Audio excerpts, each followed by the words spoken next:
Ever wonder how the United States became an economic superpower? It wasn't an overnight success.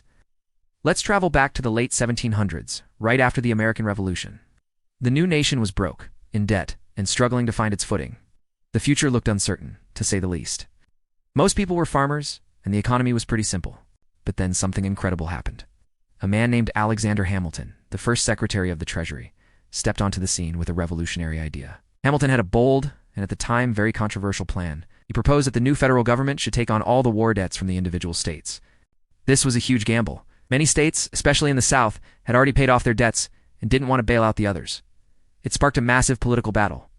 Thomas Jefferson and James Madison were fiercely against it, fearing it would give the central government too much power. But Hamilton saw the bigger picture.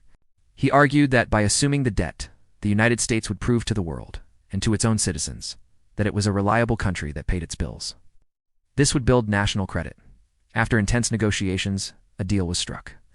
Hamilton got his debt plan, and in return, the nation's capital was moved to a location on the Potomac River, which we now know as Washington, D.C. This decision was the spark that ignited America's first great economic boom. With its credit established, the U.S. could borrow money at lower interest rates. This funded infrastructure like roads and canals. Hamilton also established the first Bank of the United States, which created a stable national currency and provided loans to businesses. This financial system encouraged investment and innovation. Suddenly, merchants could trade more easily, entrepreneurs could start new factories, and the American economy began to grow like never before. It was this foundation of financial trust, engineered by Hamilton, that transformed a struggling new nation into a future economic giant. It's a powerful reminder that sometimes the biggest risks lead to the greatest rewards. Thanks for watching, and if you enjoyed this piece of history, don't forget to like and subscribe for more stories behind the story.